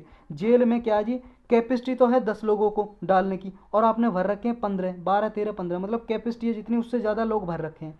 जेल क्या हो गए जी, ओवर क्राउड हो गए। क्राउड का मतलब भीड़, ओवर का मतलब ज़्यादा, मतलब ओवर क्राउड, भीड़ ज़्यादा हो गई है, जितनी की कैपेसिटी उससे ज़्यादा। तो इस ओवर क्राउडिंग को अवॉइड करने के लिए, मतलब इसको ओवर क्राउडिंग को रोकने के लिए आप क्या है, हाउस अरेस्ट का डिसीजन ले सकते हो कि लोगों को घरों में ही गिरफ्तार किया जाए जी उनके में। तो अभी न्यूज में क्यों आया, क्योंकि जी एक एक्टिविस्ट है, समाज सेवक गौतम नवलखा, उन्होंने बेल पिटीशन डाली थी कि उनको बेल दी जाए, क्योंकि उन हाउस अरेस्ट में उनको काफ़ी सारे दिन हो गए हैं। इनको जी हाउस अरेस्ट किया गया था, घर में ही गिरफ्तार किया गया था गौतम नवलखा को। तो इन्होंने बेल पिटीशन डाली। बेल का मतलब होता है जी जमानत, जमानत की, जैसे जमानत दे देते हैं ना, कोर्ट जमानत दे देता है, आप बाहर से जेल में ना रहते हो, आपके घर में ही केस लड़ सकते हो, मतलब जब तारीख होगी आप जाओगे, तो वो बेल पे रिलीज कर देते हैं, छोड़ देते हैं। तो अभी इनकी ज़रूरत क्या है जी, हाउस अरेस्ट की, जेलों में जो क्या जी ओवर क्राउडिंग हो रही है, एक तो ये ज़रूरत है हाउस अरेस्ट की, कि घरों में गिरफ्तार करने की ज़रूरत ये है क्योंकि ओवर क्राउड हो रही है प्रिजन में, जेल में लगभग 118.5% की कैपेसिटी हो गई जी, मतलब जितनी कैपेसिटी है उससे बहुत ज़्यादा हो गई है, मतलब 18% ज़्यादा। और नंबर क्या है जी, अंडर ट्रायल के नंबर इंक्रीज हो रहे हैं। अंडर ट्रायल का मतलब है जी जिस पे केस चल रहे हैं, मुकदमे के केस बहुत ज़्यादा इंक्रीज होते जा रहे हैं। 2019 में 3,30,000 से भी ज़्यादा केस थे जी, समझ गए। जो टोटल प्रिजनर हैं, जितने भी कैदी हैं जी, उन कैदी के 69% लोगों पे तो अंडर ट्रायल के केस चल रहे हैं, मुकदमे, मतलब अभी उन पे साबित नहीं हुए, फिर भी वो जेल में है जी, अंडर ट्रायल केस लड़ रहे हैं जेल में रहते हुए। गवर्नमेंट ने भी जी 6,818 करोड़ रुपए प्रिजन के लिए, कैदियों के लिए दिए, तो लार्ज सम देना पड़ता है। अगर लोगों को हाउस में अरेस्ट किया जाएगा लोगों को, तो भैया अपना खर्चा खुद उठाएंगे, तो एक ये भी ज़रूरत है। दूसरा एक नेक्स्ट कारण ये है कोविड-19 स्प्रेड। अगर एक लोगों को जी, मान लो एक को कैदी को हो गया कोविड-19, तो सब में फैल जाएगा, क्योंकि जगह बहुत कम है, लोग ज़्यादा भर रखे हैं आपने एक जगह पे, तो वो कैसे सोशल डिस्टेंसिंग करेंगे, तो ये भी एक खतरा है जी। तो यही था जी, इसमें चलते हैं नेक्स्ट पे। नेक्स्ट है जी स्वामी। स्वामी क्या है जी, स्वामी एक पोर्टल है जी, विंडो है, इंटरनेट पे एक पोर्टल है जी, साइट है, वेबसाइट है, समझ गए। मतलब एक फंड बनाया गया है, ये social window for affordable and mid income housing, इसकी फुल फॉर्म है। ये सेंटर ने बनाया गया जी, एक इसका फर्स्ट रेजिडेंशियल प्रोजेक्ट इसके अंदर कंप्लीट कर लिया है। रेजिडेंशियल प्रोजेक्ट का मतलब है जी घर वगैरह बनाए गए लोगों को रहने के लिए, जो बिल्डर वगैरह बनाते हैं, तो इस फंड से जो मनी गई, उस मनी के जरिए, पैसे के जरिए ये पहला प्रोजेक्ट तैयार किया गया, इसलिए ये न्यूज़ में है। ये क्या है जी, मुंबई में एक एरिया है रिवाली पार्क नाम का, वहाँ पे जी रेजिडेंशियल प्रोजेक्ट इसमें से जी कंप्लीट किया गया इस फंड से, स्वामी फंड से। स्वामी फंड है क्या जी, ये 2019 में क्रिएट किया गया था। किसने लॉन्च किया था इसको, हमारे फाइनेंस मिनिस्टर श्रीमती जी निर्मला सीतारमन जी ने ये क्रिएट किया था स्वामी फंड। और स्वामी इन्वेस्टमेंट फंड है जी, जो ये किस लिए बनाया गया था, जो मान लो जी कंस्ट्रक्शन शुरू की गई है, मतलब रेरा रजिस्टर अफोर्डेबल जो सिस्टम है, रेरा का मतलब है जी रियल एस्टेट रेगुलेशन अथॉरिटी, ये क्रिएट करी गई थी जी। मान लो कोई बिल्डर है जी, बिल्डर होते हैं जी जो क्या है बिल्डिंग वगैरह बनाते हैं ना, हाउस वगैरह घर बनाते हैं, और फिर आप उनसे जी घर खरीदते हो, तो ये बिल्डर क्या है जी, आपसे पैसे ले लेते हैं और घर बनाते रहते हैं, और आपको जैसे घर बन जाता है फिर आपको घर दे देते हैं, आपका रजिस्ट्री कर देते हैं, कोर्ट से करा देते हैं। तो बहुत सारे प्रोजेक्ट हैं जो घर बनाने के, वो इनकम्प्लीट थे, मतलब बिल्डर के पास पैसे ही ख़त्म हो गए, बना ही नहीं पा रहा। तो इस समस्या को हल करने के लिए ये फंड बनाया गया था, कि जो भी क्या है ऐसे कंस्ट्रक्शन जो इनकम्प्लीट हैं, समझ रहे हो, जो मिड में ही पड़े हुए हैं, बीच में ही, उनको क्या है इस फंड से, स्वामी इन्वेस्टमेंट फंड से मनी दी जाएगी कि लो भाई साहब, आप बिल्डर साहब ये पूरा कंप्लीट करो और लोगों को घर दो। क्योंकि आपको पॉसिटी ऑफ फंड, पॉसिटी का मतलब है जी कमी, शॉर्टेज, फंड की, पैसे की कमी होने के कारण आप कंप्लीट नहीं कर पाए हो, आपका प्रोजेक्ट बीच में ही फंसा हुआ है, स्टक है, तो इस वजह से प्रोजेक्ट को पूरा करो और लोगों को घर दो। तो ये जो फंड बनाया था जी स्वामी फंड, ये कैटेगरी 2 टाइप का फंड है, अल्टरनेटिव इन्वेस्टमेंट फंड, जो सेबी के अंडर रजिस्टर है जी, समझ गए। सेबी के अंडर क्या है जी, ये फंड क्या है, जो इन्वेस्टमेंट मैनेजर है इस फंड का, वो कौन है, एसबीआई कैप वेंचर। ये एसबीआई कैप वेंचर है, एसबीआई के अंदर ही मान लो एक छोटी सब्सिडायरी है, छोटी मतलब फर्म है, एजेंसी है एसबीआई के अंदर ही, तो ये एसबीआई के अंडर काम करती है, एसबीआई वेंचर, वो इस फंड को देख रेख करती है जो स्वामी फंड को। इसको स्पॉन्सरशिप किसने किया इस फंड की, मिनिस्ट्री ऑफ फाइनेंस के अंदर एक डिपार्टमेंट है जी, डिपार्टमेंट ऑफ इकोनॉमिक अफेयर, उसके सेक्रेटरी, मतलब सेक्रेटरी आप आईएएस बन जाओगे जी, इसके सेक्रेटरी बन सकते हो और फिर इस फंड को स्पॉन्सर कर सकते हो, स्वामी फंड को। अब इसको इन्वेस्टर कौन है जी, मतलब इस फंड में कहाँ से आता है फंड, मनी कहाँ से आती है, इसमें आती है जी मनी शेयर जारी जारी करके। कौन कौन देते हैं जी, मतलब कौन कौन फंड देते हैं जी, इसमें इन्वेस्ट कौन कौन करते हैं, कोई भी कर सकता है जी, जैसे रिच फाइनेंशियल इंस्टीट्यूट फंड दे सकते हैं, गवर्नमेंट या प्राइवेट इन्वेस्टर इसमें फंड दे सकते हैं, सॉवरेन वेल्थ फंड आ सकता है जिसमें प्राइवेट पब्लिक और प्राइवेट बैंक से, या डोमेस्टिक पेंशन प्रोविडेंट फंड, इनसे इसमें फंड आ सकता है जी, या इंस्टीट्यूशनल कोई इंस्टीट्यूशन है जी, कोई संस्था है, कॉलेज है, वो भी इन्वेस्टर मतलब इन्वेस्ट कर सकते हैं, इसका शेयर ले सकते हैं और फंड दे सकते हैं। शेयर और बॉन्ड क्या होते हैं ये आपको पता ही है जी, बार बार बताना अच्छा नहीं लगता मुझे। चलते हैं नेक्स्ट पे। नेक्स्ट है BRICS employment working group meeting. देखो जी ब्रिक्स क्या, पहले ये जानो। बी से ब्राज़ील, आर से रसिया, आई से इंडिया, सी से चाइना, एस से साउथ अफ्रीका। देखो जी ये ब्रिक पहले था ब्रिक। ब्रिक नाम का गोल्डन सैक है जी, गोल्डन सैक। गोल्डन सैक ने ये एक्रोनिम दिया ब्रिक नाम का, गोल्डन सैक ने। तो ये क्या है जी, ये ब्रिक नाम का वर्ड दिया, ब्राज़ील, रसिया, इंडिया, चाइना। तो 2001 में इनकी मीटिंग हुई थी जी, 2001 में ये वर्ड दिया ब्रिक नाम का। लेकिन 2006 से इनकी फॉर्मल सबमिट हुआ जी, मीटिंग हुई, समझ गए। तो अब जो डेट मानी जाती है ब्रिक्स, ब्रिक्स की जो ब्रिक्स है, पहले ब्रिक था, उसकी एस्टेब्लिशमेंट की डेट कौन सी है, ईयर 2006। 2006 में ब्रिक क्रिएट हुआ। तो इसकी जो मीटिंग सबमिट, जो एनुअल मीटिंग होती है जी हर साल जो सबमिट होता है वो स्टार्ट हुआ 2009 से रेगुलरली, हर साल 2009 से, मतलब 2009 से 2009 से रेगुलर सबमिट हुआ, एनुअल सबमिट। तो 2010 में फिर साउथ अफ्रीका को, साउथ अफ्रीका अफ्रीका कॉन्टिनेंट में एक कंट्री है जी, साउथ अफ्रीका को इसमें इनवाइट किया गया मीटिंग में, जब सबमिट हुआ था 2010 में, यानी कि सेकंड सबमिट हुआ था ब्रिक का। तो उसके बाद ये ब्रिक ब्रिक 2010 में ब्रिक्स बन गया, ब्रिक कन्वर्ट हो गया ब्रिक्स में, एक कंट्री और जुड़ गया ब्रिक्स, समझ गए। अभी इसकी प्रेसिडेंटशिप किसके पास है, इंडिया के पास, इस ईयर की 2021 की। देखो जी इसके प्रेसिडेंट है वो बारी बारी से बनते रहते हैं, पहले जैसे ब्राज़ील बना, फिर रसिया, फिर इंडिया, फिर चाइना, फिर साउथ अफ्रीका, फिर ब्राज़ील बनेगा। अभी जैसे इंडिया 2021 में प्रेसिडेंट, अगले साल कौन बनेगा, जी हाँ सही सोचा आपने, चाइना बनेगा, क्योंकि आई के बाद सी आता है, तो सी फॉर चाइना, चाइना के बाद कौन बनेगा, साउथ अफ्रीका, फिर ब्राज़ील। ऐसे इनकी प्रेसिडेंट है जी, वो प्रेसिडेंटशिप रेगुलर, मतलब रेगुलेट होती रहती है, मतलब क्या बोलते हैं, सर्कुलेट होती रहती है। तो अभी इसकी ब्रिक्स का जी एक ग्रुप है, ब्रिक्स के अंदर ही एम्प्लॉयमेंट वर्किंग ग्रुप, इसकी मीटिंग हुई है जी, इसकी मीटिंग हुई है कहाँ पे, न्यू दिल्ली में हुई है, लेकिन वर्चुअल फॉर्मेट में हुई है। वर्चुअल का आप जानते हो जी, इंटरनेट के जरिए हुई है जी, ऑनलाइन मीटिंग हुई है। तो ये इंडिया ने जी इसको प्रेसिडेंट, मतलब प्रेसिडेंसी इंडिया के पास है अभी ब्रिक्स की, तो इसने ही इसको हेड किया है। ब्रिक्स की जो मीटिंग हुई है जी, ये एम्प्लॉयमेंट वर्किंग ग्रुप की, इसमें जी एजेंडा क्या था जी, इसमें डिस्कस किया गया कि ब्रिक्स में क्या जी, सोशल सिक्योरिटी एग्रीमेंट को कैसे प्रमोट किया जाए ब्रिक्स नेशन के अमंग, मतलब ब्रिक्स के जितने भी राष्ट्र हैं जी 5, इनके इनके अंदर क्या जी, सोशल सिक्योरिटी एग्रीमेंट को, मतलब सामाजिक सुरक्षा समझौता है, इसको कैसे प्रमोट किया जाए, इसको कैसे बढ़ावा दिया जाए। नेक्स्ट जो लेबर मार्केट है उसका फॉर्मलाइजेशन करना। वुमेन का जो पार्टिसिपेशन है जी, महिला की हिस्सेदारी लेबर फोर्स में बढ़ाना, कि ज़्यादा से ज़्यादा महिला क्या जी, पार्टिसिपेशन हो लेबर फोर्स में। नेक्स्ट जो गिग और प्लेटफॉर्म वर्कर हैं उनको प्रमोट करना, और लेबर मार्केट में रोल क्या है जी, इसको प्रमोट करना। देखो गिग और प्लेटफॉर्म वर्कर कैसे होते हैं, गिग इकोनॉमी जैसे होती है जी, जैसे लेबर, मतलब जी उबर और ओला है ना जी, उबर और ओला, ये जो टैक्सी है जी, उबर ओला का नाम तो सुना होगा आपने, उबर ओला टैक्सी है, इनमें जो काम करते हैं जी गिग वर्कर बोलते हैं इन्हें, गिग वर्कर। या फिर जोमेटो वगैरह में जी, जोमेटो का नाम सुना होगा, ऐड भी आते होंगे जोमेटो, या फिर बहुत सारे स्विगी वगैरह, इन पे जो काम करते हैं ना वर्कर, उन्हें बोलते हैं गिग वर्कर, समझ गए। इनको प्रमोट करने के लिए जी सोशल सिक्योरिटी हो, इनकी सोशल सिक्योरिटी का मतलब है जी सामाजिक सुरक्षा के लिए एग्रीमेंट किया है इन्होंने, तो इसको प्रमोट करने के लिए ये अभी ग्रुप की मीटिंग हुई है, ब्रिक्स की मीटिंग हुई है, तो मेंबर ने पार्टिसिपेट किया है। तो इस सोशल सिक्योरिटी एग्रीमेंट को, ये इंटरनेशनल लेबर ऑर्गेनाइजेशन है और एक इंटरनेशनल सोशल सिक्योरिटी एजेंसी, इन्होंने भी सपोर्ट किया जी, टेक्निकल सपोर्ट देने की बात की है इस एग्रीमेंट को। अब ये सोशल सिक्योरिटी एग्रीमेंट होता क्या है जी, ये बायलैटरल एग्रीमेंट होता है जी। वैसे तो इंडिया ने बहुत सी फॉरेन कंट्रीज़ के साथ ये एग्रीमेंट का मतलब है जी समझौता, बहुत सारी कंट्रीज़ के साथ किया हुआ है। बायलैटरल का मतलब होता है जी दो कंट्रीज़ के बीच में हो, एक इंडिया और दूसरी अलग कोई कंट्री हो। तो ये जी क्रॉस बॉर्डर जो वर्कर हैं, मतलब एक कंट्री से दूसरी कंट्री के लोग आपस में जाते हैं जी दूसरी कंट्री में, तो उनकी सिक्योरिटी, सुरक्षा प्रोवाइड की जाएगी, सोशल सिक्योरिटी, इस बारे में एग्रीमेंट है जी। ये मेन मकसद इसका ये है जी, avoidance of double coverage.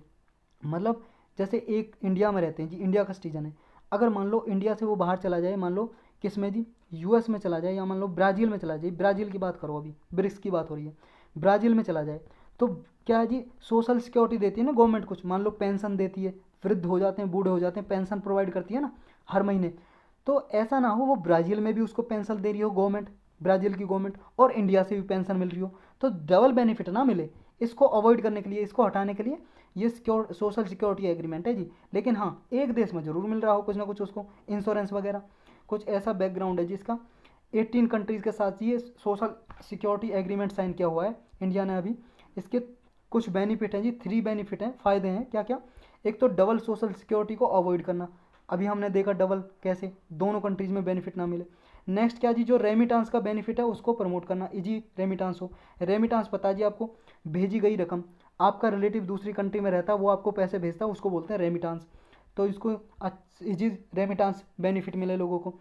Contribution period है जी, उसको एग्रीगेट करना ताकि जो बेनिफिट का लॉस है उसे प्रिवेंट करना, मतलब जो फ़ायदा है वो मिल रहा है उसका नुकसान ना हो। नेक्स्ट है जी डिसेबिलिटी इंश्योरेंस बेनिफिट देना, मतलब कोई डिसेबिलिटी है, लोग वृद्ध हैं या फिर मान लो जी किसी के हाथ पैर काम नहीं कर रहे, कुछ डिसेबल है, तो उसको जी बेनिफिट प्रोवाइड करना, बीमा करना, उसका इंश्योरेंस करना, ये इसके कुछ काम है जी सोशल सिक्योरिटी एग्रीमेंट के। तो यही था इसमें जी। चलते हैं नेक्स्ट में। नेक्स्ट है अपना पीएम किसान स्कीम। ये योजना जी, ये किसान जो फार्मर है उनके लिए चलाई गई थी। हर साल 6,000 रुपये दिए जाते हैं, इसमें 3 किस्त में 2-2 हज़ार करके। अभी 8वीं इंस्टॉलमेंट दी गई जी, 8 इंस्टॉलमेंट। इंस्टॉलमेंट का मतलब है जी किस्त दी जाती है, 8वीं इंस्टॉलमेंट दी गई, इसलिए ये न्यूज में है जी। इसकी फुल फॉर्म है प्रधानमंत्री किसान सम्मान निधि योजना या स्कीम, पीएम किसान शॉर्टकट में। इसकी जो स्कीम है जी 2021-22 की पहली स्कीम, मतलब पहली इंस्टॉलमेंट दी गई, पहली किस्त 2021-22 इस ईयर की, इसलिए न्यूज में आई है अभी। पीएम किसान स्कीम है क्या जी, ये एक सेंट्रल सेक्टर स्कीम है। सेंट्रल सेक्टर का मतलब है जी सेंट्रल गवर्नमेंट, सारा पैसा सेंट्रल गवर्नमेंट देता है और इम्प्लीमेंट भी सेंट्रल गवर्नमेंट करती है। और एक होती है जी सेंट्रली स्पॉन्सर्ड स्कीम, उसमें जी दोनों स्टेट्स और सेंट्रल गवर्नमेंट दोनों पैसा लगाती हैं उस स्कीम में, योजना में, और दोनों ही इम्प्लीमेंट करती हैं। कई बार बताया होगा जी, याद हो जाना चाहिए अब की बार ये, क्योंकि मैंने जब भी ये आया न्यूज़ में, कम से कम जब से करंट अफेयर बनाना शुरू किया 100 बार बता दिया होगा मैंने। ये जी 100% इसमें सेंट्रल गवर्नमेंट फंडिंग देती है पीएम किसान स्कीम में, क्योंकि सेंट्रल सेक्टर स्कीम है। और ये 2018 में लॉन्च की गई थी जी। ये स्कीम में क्या करते हैं जी, 6,000 रुपये देते हैं हर साल, और 2-2 हज़ार करके 3 बार किस्त में देते हैं जी, 2,000 करके हर 4 महीने में किस्त देते हैं जी, 3 इक्वल इंस्टॉलमेंट में। स्मॉल और मार्जिनल फार्मर को लिए ये स्कीम चलाई गई थी। छोटे और मतलब जो मार्जिनल फार्मर है, गरीब फार्मर, जिनके पास 2 हेक्टेयर से कम ज़मीन है, 1 हेक्टेयर में होता है जी 2.5 एकड़, और 2 हेक्टेयर में हो गया 5 एकड़, यानी 5 एकड़ या 2 हेक्टेयर से कम ज़मीन है जिनके पास, किसानों के पास, उसके लिए चलाई गई थी। इसका क्या जी, स्टेट गवर्नमेंट या यूनियन टेरिटरी होती है जो, वो फार्मर को आइडेंटिफाई करते हैं, मतलब पहचान करते हैं किसके पास 2 हेक्टेयर से कम ज़मीन है, और फिर उसको सेंट्रल गवर्नमेंट को लिस्ट दे देते हैं। सेंट्रल गवर्नमेंट उनके डायरेक्ट अकाउंट में पैसे ट्रांसफर कर देती है हर 4 महीने में 2,000 रुपये, और साल में टोटल 6,000 रुपये। लेकिन इसका जब लॉन्च की गई थी 2 हेक्टेयर तक ही सीमित थे, उनको ही पैसा दिया जाएगा। लेकिन इस स्कीम को बाद में जी 2019 में इस स्कीम को कवरेज बढ़ा दिया गया कि अब क्या है जी, irrespective of size of their land holding, अब किसी भी किसान के पास जो खेती करता है, कितनी भी ज़मीन हो, चाहे 2 एकड़ हो, चाहे 10 एकड़ हो, चाहे 1,000 एकड़ हो, सबको मिलेंगे जी 6,000 रुपये। अब ये चीज़ आपको याद रखनी है जी, एक्सटेंड कर दी गई थी 2019 में। लेकिन कुछ एक्सेप्शन है अभी भी। ऐसे किसान जो टैक्स भर रहा है उसको 6,000 रुपये नहीं मिलेंगे। मान लो जी जैसे टैक्स की सीमा लगाई है 5 लाख पर एनम, जिसकी इनकम है 5 लाख रुपए एक साल में कमाता है, तो उससे ज़्यादा कमाता है तो टैक्स लगेगा। अगर वो कोई किसान टैक्स भर रहा है तो उसको नहीं मिलेगा जी इस 6,000 रुपये का लाभ। या फिर कोई डॉक्टर है जी, डॉक्टर भी मान लो 2 एकड़ या कितनी भी ज़मीन है जी उसकी, चाहे उसको लाभ नहीं मिलेगा जी। डॉक्टर भी कोई खेती कर रहा है ना, मान लो डॉक्टर भी है और खेती भी करता रहता है, फार्मर भी है, तो उसको लाभ नहीं मिलेगा जी। इंजीनियर को भी नहीं मिलेंगे 6,000 रुपये। लॉयर है जी कोई, उसको भी नहीं मिलेंगे। वकील है कोई, सीए जी चार्टेड अकाउंटेंट, उसको भी नहीं मिलेंगे। और कोई ऐसा पेंशनर है जिसको 10,000 रुपये पर मंथ मिल रहे हैं, मान लो जी आप रिटायर हो गए, फौजी रिटायर हो, और आपको पेंशन कितनी मिल रही है जी, 10,000 से ज़्यादा मिल रही है, मान लो 25,000 या 11,000 या 10,000 से ज़्यादा मिल रही है जी, तो आपको इसका लाभ नहीं मिलेगा। 10,000 रुपये भी पेंशन मिल रही है। हाँ, लेकिन अगर आप MTS या क्लास 4 या ग्रुप डी के एम्प्लॉय रिटायर हुए गवर्नमेंट से, मतलब चपरासी रिटायर हुए जो आप PN, और आपको 10,000 या उससे ज़्यादा पेंशन मिल रही है, तब आपको 6,000 रुपये मिलेंगे। तो ये था जी इसमें। अब ऐसे कुछ और भी सिमिलर प्रोग्राम, जैसे पीएम किसान स्कीम है, पीएम किसान स्कीम है ना, पीएम किसान स्कीम जो सेंट्रल गवर्नमेंट ने चलाई हुई है, ऐसी स्कीम्स कुछ स्टेट गवर्नमेंट ने भी चलाई हुई हैं। जैसे MP है जी, मध्य प्रदेश में भावांतर भुगतान योजना चलाई गई है किसानों के लिए। तेलंगाना में चलाई गई है जी ऋतु बंधु स्कीम, ये आप मेंस में लिख सकते हो जी, आप ऐसे में भी कोट कर सकते हो, फार्मर के रिगार्डिंग कोई ऐसे आया तो। नेक्स्ट ये कालिया स्कीम उड़ीसा ने चलाई हुई है। कालिया की फुल फॉर्म ये है, रोक के पढ़ लो आप खुद। तो यही था जी इसमें आज का टॉपिक। अब करेंगे जी हम क्वेश्चन। फर्स्ट क्वेश्चन हमारा है जी, आपको बताना जनरेशन AI का मतलब है जी आर्टिफिशियल इंटेलिजेंस। ये एक इनिशिएटिव है, प्रोग्राम है, किसका है ये बताना आपको। ग्लोबल आर्टिफिशियल इंटेलिजेंस नेटवर्क का, यूनिसेफ का, या इंटरनेशनल टेलीकॉम्युनिकेशन यूनियन का, वर्ल्ड बैंक ग्रुप का। ये है जी इसका आंसर B, यूनिसेफ का है जी। ये क्या है जी, आर्टिफिशियल इंटेलिजेंस को प्रमोट करना इसका लक्ष्य है। आर्टिफिशियल इंटेलिजेंस क्या होता है जी, मान लो जब मशीन आदमी की तरह सोचने लगे, अपने आप डिसीजन ले, उसको बोलते हैं जी आर्टिफिशियल इंटेलिजेंस टेक्निक। समझ गए? जैसे गाड़ी है जी, कार, ड्राइवरलेस कार आने वाली है अब, बिना ड्राइवर के चलेंगी जी कार। वो क्या, रेड सिग्नल होगा तो रेड बत्ती होगी जी, लाल बत्ती तो रुक जाएंगी, ग्रीन बत्ती होगी अपना आप ही चल जाएंगी। उनमें सेंसर लगेंगे जी, सेंसर। वो सेंसर ही हैं जी इनका दिमाग, सोचने की क्षमता कौन देते हैं, सेंसर। तो ऐसी टेक्निक पे बेस्ड को बोलते हैं जी आर्टिफिशियल इंटेलिजेंस। समझ गए? चलते हैं नेक्स्ट पे जी। नेक्स्ट बताना आपको मनरेगा के regarding, Mahatma Gandhi National Rural Guarantee Employment Guarantee Act है जी, ये स्कीम है, एक स्कीम, मनरेगा स्कीम। तो इसके रिगार्डिंग को स्टेटमेंट दी है जी, आपको करेक्ट स्टेटमेंट बतानी है कौन सी है सही स्टेटमेंट। पहली कह रही है मनरेगा टारगेट है कि कम से कम 100 दिन का काम दिया जाए अनस्किल्ड मैनुअल वर्क, मतलब जिनके पास स्किल नहीं है, दक्षता नहीं है, कुछ ऐसे लोगों को, ना कोई एजुकेशन है, उनको काम दिया जाए साल में लगभग कम से कम 100 दिन का। किसको? All house hold in the India, सारे घरों को, इंडिया में सभी घरों को काम दिया जाए कम से कम 100 दिन का। नेक्स्ट बोल रहा है इसमें जी, ये एक्ट मिनिमम वेज जो मटेरियल है रेशो, सेंट्रल गवर्नमेंट 60% पैसा देता है, स्टेट गवर्नमेंट 40% पैसा लगाता है, इसमें मनी देता है जी। नेक्स्ट है जो मनरेगा जी, ये इम्प्लीमेंट मेनली कौन करता है इसको? ग्राम पंचायत कॉन्ट्रैक्टर की हेल्प के जरिए। जो कॉन्ट्रैक्टर होते हैं जी बीच में, कॉन्ट्रैक्टर, वो उनकी सहायता से ग्राम पंचायत इसको इम्प्लीमेंट करती है। आपको करेक्ट बताना जी कौन सा है, पहला, दूसरा, दूसरा, दूसरा, तीसरा, पहला, तीसरा। ओनली 2 करेक्ट है जी इसमें, बी करेक्ट आंसर है। पहला इसलिए गलत है जी क्योंकि इसमें लिखा है ऑल हाउस होल्ड, सारे घरों को नहीं। क्या अंबानी के घर को दे देंगे जी इसमें काम? उसको चाहिए 100 दिन का काम, फिर सारे घरों को क्यों? बीपीएल फैमिलीज को, जो बिलो पॉवर्टी लाइन फैमिली है जी, उनके घरों को, उनमें से जी जो काम करने के इच्छुक हैं उनको कम से कम 100 दिन का काम दिया जाता है स्कीम में। 2006 में चलाई गई थी जी स्कीम मनरेगा। पहले इसका नाम सिर्फ नरेगा था, नरेगा, नरेगा। बाद में इसमें एमजी और जोड़ दिया गया जी, महात्मा गांधी का नाम, महात्मा गांधी नेशनल ये रूरल एम्प्लॉयमेंट गारंटी स्कीम। ये एक्ट, हाँ जी, इसमें फंडिंग सेंट्रल स्टेट गवर्नमेंट दोनों करती है जी। और ये इसलिए गलत है जी क्योंकि इसे ग्राम पंचायत, जो सरपंच वगैरह होते हैं गांव में, प्रधान वगैरह, वो इंप्लीमेंट करते हैं, और कॉन्ट्रैक्टर की कोई सहायता नहीं, कॉन्ट्रैक्टर का कोई रोल नहीं है इसमें। तो ये बिल्कुल इसलिए गलत हो जाता है जी। चलते हैं नेक्स्ट पे। नेक्स्ट है जी, आपको बताना है, कुछ स्टेटमेंट दी हुई करेक्ट बताना है। प्रेसिडेंट के पास पावर है, वो ऑर्डिनेंस यानी कि अध्यादेश ला सकता है, उन उन प्रोविजन पे ला सकता है जो पार्लियामेंट एम्पावर्ड नहीं है जिन पे लाने के लिए, मतलब जो कानून पार्लियामेंट नहीं बना सकती, वो प्रेसिडेंट ऑर्डिनेंस के जरिए बना सकता है। क्या ये सही है? नेक्स्ट कह रहा है जब भी ऑर्डिनेंस पास किया जाएगा, प्रेसिडेंट कोई भी मान लो अध्यादेश लाता है जी आर्टिकल 123 के अंदर, तो उसके अकॉर्डिंग फिर क्या है, राष्ट्रपति जो अध्यादेश लाएगा वो तब तक लागू रहेगा जब तक पार्लियामेंट का सेशन होगा, और 6 वीक्स तक, मतलब पार्लियामेंट का सेशन हुआ जी, अभी लोकसभा का सेशन, आपको पता है जब सेशन में नहीं होती लोकसभा या राज्यसभा, एक हाउस या दोनों हाउस सेशन में नहीं होते, तब प्रेसिडेंट को पावर है ऑर्डिनेंस लाने की।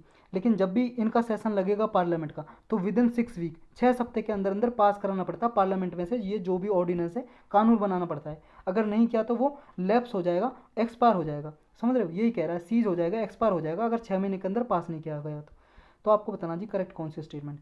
देखो जी, पहली बिल्कुल गलत है, दूसरी सही है, बी आंसर करेक्ट हो जाएगा, क्योंकि पार्लियामेंट जिन पे लॉ नहीं बना सकती, प्रेसिडेंट भी ऑर्डिनेंस नहीं बना सकते। जिन पे पार्लियामेंट बना सकती है उन पे ही बना सकता है जी प्रेसिडेंट ऑर्डिनेंस। चलते हैं जी नेक्स्ट पे। नेक्स्ट बोल रहा है पेंगोलिन के रिगार्डिंग। पेंगोलिन क्या होती है जी, पता है आपको? पेंगोलिन देखी तो होगी, कई बार हमने देखा जी। पेंगोलिन कुछ छोटा सा ऐसे ही होती है जी, ऐसा जानवर होता है, मैमल होता है, ऐसे टाइप का होता है जी। इसमें ये स्केली मैमल होता है जी। पूरे वर्ल्ड में ओनली स्केली मैमल है जी, ओनली स्केली मैमल, मतलब पपड़ी सी बनी होती है जी इसके शरीर पे, पपड़ी सी, तो ओनली स्केली मैमल है ये।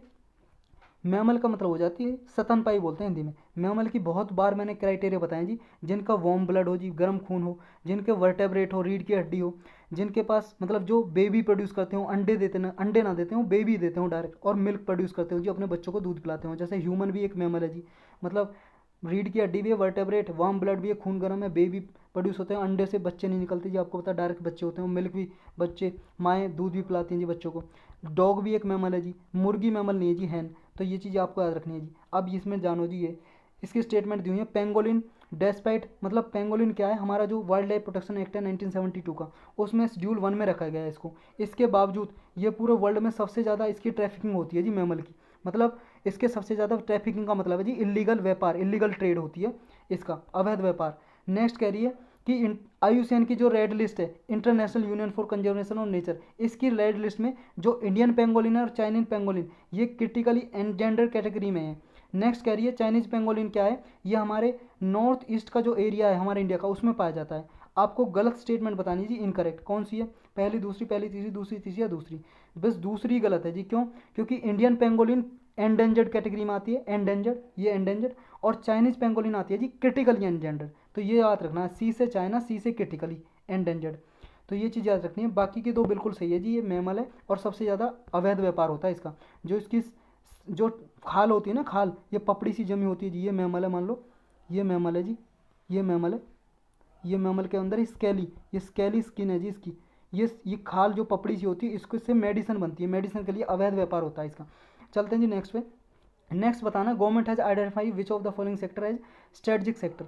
आपको ये बताना जी कौन कौन से स्ट्रेटजिक सेक्टर अभी आइडेंटिफाई किए हैं इंडियन गवर्नमेंट ने। Transport, insurance, financial service, telecommunication, petroleum. कौन सा जी बताओ, इसका डी आंसर है जी, सारे के सारे किए गए हैं। देखो जी ये हैं तीन कैटेगरी, मतलब चार कैटेगरी हैं। पहली कैटेगरी में एटॉमिक एनर्जी, स्पेस और डिफेंस, ये वाले जो भी सेक्टर आते हैं ये स्ट्रेटजिक सेक्टर में आते हैं जी। नेक्स्ट है ट्रांसपोर्ट एंड टेलीकम्युनिकेशन, ये भी आते हैं स्ट्रेटजिक सेक्टर में। नेक्स्ट है power, petroleum, coal and other mineral, ये भी जो मतलब कंपनी एजेंसी जो इनकी होती हैं जी वो भी स्ट्रेटजिक सेक्टर में आते हैं। फोर्थ है जी बैंकिंग, इंश्योरेंस, फाइनेंशियल सर्विस, ये भी स्ट्रेटजिक सेक्टर में आते हैं जी। इनमें क्या है, where bare minimum CPSC would be retained, मतलब सेंट्रल पब्लिक सेक्टर एंटरप्राइजेज, या इनमें क्या है जी गवर्नमेंट की हिस्सेदारी है वो 50% से ज़्यादा रहेगी, समझ रहे हो, मतलब गवर्नमेंट ऑनर रहेगी इनका, इनके जो शेयर नहीं बेचेगी मार्केट में प्राइवेट इंडिविजुअल को या कंपनी को। तो ये आपको strategic sector as it is याद करने ने चारों, मैच द फॉलोइंग में कहीं पे भी पूछ सकता है यूपीएससी। नेक्स्ट है जी कॉमर्शियल पेपर के रिगार्डिंग कुछ स्टेटमेंट दी हैं, आपको करेक्ट बतानी है।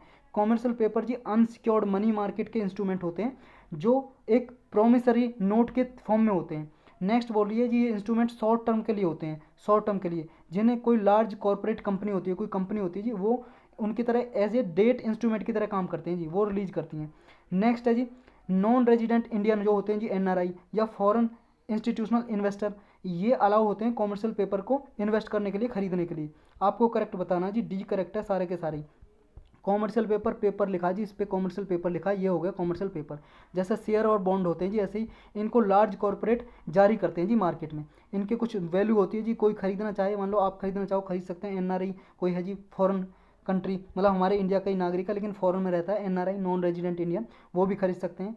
तो ये सारे ही करेक्ट हैं जी। और ये अनसिक्योर्ड मनी मार्केट इंस्ट्रूमेंट है जी, और प्रॉमिसरी नोट में होता है, मतलब वादा होता है जिसमें वादा लिखा होता है कि इतने मतलब इतनी डेट पे हम वापस ले लेंगे। शॉर्ट टर्म का होता है, शॉर्ट टर्म का मतलब जी 1 साल से कम का इसकी अवधि होती है। चलते हैं नेक्स्ट पे जी। नेक्स्ट बताना आपको, एक consumer is said to be in equilibrium, मतलब एक कंज्यूमर है, ग्राहक को कब कहा जाएगा कि वो इक्विलिब्रियम में है, बिल्कुल बैलेंस्ड है, कब कहा जाएगा। इसका आंसर है जी डी, he is able to fulfil his need within a given level of income, मतलब जब आदमी जितनी उसकी इनकम है, इनकम के अनुसार अपनी जो बेसिक नीड है, बेसिक ज़रूरतें हैं, खाने पीने की, रहने की, एजुकेशन की, जब उनको बेसिक नीड को अपनी इनकम में वो अवेलेबल कर सकता है, अफोर्ड कर सकता है, जब समझो कंज्यूमर क्या है, इक्विलिब्रियम में है, बैलेंस में है, समझ रहे, अपनी इनकम के हिसाब से अपने सारे बेसिक खर्चे चला पा रहा है। तो ये स्टेटमेंट आपको याद रखनी है। नेक्स्ट है जी capital account convertibility of the Indian rupee implies, मतलब इंडियन रुपी की अगर कैपिटल अकाउंट कन्वर्टेबिलिटी होगी तो इसका क्या मतलब है। इसका आंसर है जी C, that the Indian rupee can be exchange for any major currency for the purpose of trading in financial assets. देखो जी एक होता है करंट अकाउंट कैपेबिलिटी कन्वर्टिबिलिटी, और एक होता है जी कैपिटल। एक हो गया जी करंट अकाउंट कैपेबिलिटी मतलब कन्वर्टेबिलिटी। करंट अकाउंट का मतलब है जी गुड्स या सर्विस में जो ट्रेड होती है, इंपोर्ट एक्सपोर्ट, मतलब उसमें तो कितना भी आप इंपोर्ट एक्सपोर्ट कर सकते हो, कोई लिमिट नहीं है जी। तो आप इसका कन्वर्टेबिलिटी का मतलब है रुपये में आप डॉलर को कन्वर्ट कर सकते हो कितना ही, मान लो कितना ही इंपोर्ट कर लो, कितना ही एक्सपोर्ट कर लो, कितना ही बाहर से कुछ चीज़ परचेज कर लो बाहरी देश से, कितना ही बाहर देश में बेच दो, इसकी तो कोई लिमिट नहीं है जी। लेकिन इसकी लिमिट है जी कैपिटल अकाउंट कन्वर्टेबिलिटी की, ये पार्शियली अवेलेबल है हमारे देश में, ये कैपिटल अकाउंट कन्वर्टेबिलिटी। तो ये चीज़ आपको याद रखना जी, ये क्या है, जब कोई फिनेंशियल एसेट में होती है, मान लो एफडीआई की लिमिट है ना जी हर क्षेत्र में, किसी में 100% दी हुई है तो किसी में 74%, किसी में लिमिट 26%, किसी में 49%। तो ये लिमिट रखी हुई है एफडीआई की कि बाहर से कितना हमारे देश में कोई इन्वेस्ट कर सकता है, और हमारे देश से बाहर देश में कोई कितना इन्वेस्ट कर सकता है, पैसा लगा सकता है, कोई कंपनी खोल सकता है। तो इसी को कैपिटल अकाउंट कन्वर्टेबिलिटी बोल सकते हैं जी, इसकी लिमिट लगाते हैं फाइनेंशियल असेट पे। तो यही था इसमें। चलते हैं नेक्स्ट पे। नेक्स्ट बताना जी जीडीपी के रिगार्डिंग, कि जीडीपी का जब एज ए मेजर डेवलपमेंट जब गिना जाता है जीडीपी को, कौन कौन सी कंसर्न है, परेशानियाँ जीडीपी को काउंट करने में। देखो जी, जीडीपी की कंट्री में अगर राइज हो रही है, किसी कंट्री में जीडीपी राइज हो रही है, उस कंट्री की gross product, gross domestic product, यानी कि सकल घरेलू उत्पाद हिंदी में बोलते हैं, अगर जीडीपी किसी कंट्री की बढ़ रही है, इंक्रीज हो रही है, तो इसका मतलब ये नहीं है वेलफेयर भी बढ़ रहा है साथ में साथ, साइमल्टेनियस का मतलब है जी साथ साथ। तो इसका ये मतलब नहीं है कि अगर जीडीपी बढ़ रही है तो कल्याण, लोगों की भलाई और सामाजिक सुरक्षा भी बढ़ रही है साथ साथ साइमल्टेनियसली, तो इसका ये मतलब नहीं है। तो स्टेटमेंट सही है क्या, करेक्ट है क्या, ये बताना है। नेक्स्ट बोल रही है पॉजिटिव और negative externalities are not measured, बाद में बताऊंगा। Many activities in an economy are not evaluated in monetary term. देखो जी, बहुत सारी एक्टिविटी ऐसी होती हैं इकोनॉमी में जो जीडीपी में काउंट नहीं होती, तो सही है क्या, ये आपको बताना जी। करेक्ट, डी करेक्ट आंसर है, बिल्कुल सही है, पहली स्टेटमेंट बिल्कुल सही है जी। अगर जीडीपी बढ़ रही है इसका मतलब ये नहीं है सारे लोगों को वेलफेयर हो रहा है देश में, कोई लोग और भी गरीब हो रहे हैं, बहुत सारे रिच हैं और रिच हो रहे हैं, पुअर और पुअर हो रहे हैं। पढ़ा ही होगा आपने बहुत सारे न्यूज़पेपर में वगैरह में ये स्टेटमेंट। नेक्स्ट है जी, देखो एक्सटर्नलिटी क्या होती है जी, देखो नेगेटिव समझो पहले। मान लो कोई कंपनी बना रही है जी, कोई केमिकल बना रही है, वो दवाइयों के लिए यूज होता है, लेकिन उससे क्या है जी, ये मान लो ओशियन में बहा रही है जी, जो केमिकल होते हैं हार्मफुल, या नदी में रिवर में बहा दे रही है, इससे पॉल्यूशन हो रहा है जी। जो रिवर की जो बायोडाइवर्सिटी है उसको लॉस हो रहा है, मतलब मछली वगैरह मर जा रही हैं और भी जो सारे जीव होते हैं प्राणी पानी को, वो मर जा रहे हैं। तो ये होगी जी नेगेटिव एक्सटर्नलिटी। नेगेटिव मतलब पॉल्यूशन फैला रहे हो जी आप, इसको जीडीपी में काउंट नहीं किया जा रहा कि ये केमिकल बना रही है, दवाई बना रही है, लेकिन इस दवाई बनाने की वजह से कितना नुकसान हो रहा है रिवर वगैरह को, हमें पर्यावरण को, इन्वायरमेंट को, वो नहीं काउंट किया जा रहा। ऐसी बहुत सारी कंपनी होती है जी, कोई मान लो सीमेंट बना रही है, कुछ बना रही है, उससे मान लो कोई और चीज़ बना रही है, उससे धुआं निकल रहा है जी, और उससे पॉल्यूशन, कार्बन इमिशन हो रहा है, तो वो काउंट नहीं किया जाता। तो ये होती है जी नेगेटिव। ऐसी पॉजिटिव होती है जी, मान लो किसी कोई बिल्डिंग बना दी, उसकी वजह से कितने लोग खुश हैं, ये काउंट नहीं किया जाता। और कुछ होती हैं जी मैनी एक्टिविटीज़ जिनको मॉनेटरी टर्म में, पैसे की टर्म में नहीं गिना जाता। जैसे जी घरों में आपकी माँ खाना पकाती है जी, खाना पकाती है, उसको जीडीपी में नहीं गिना जाता कि उसकी कीमत क्या है, तो इसको भी काउंट नहीं किया जाता। तो ये बिल्कुल सही है जी, डी आंसर करेक्ट है। और आज का लेक्चर इसी के साथ समाप्त।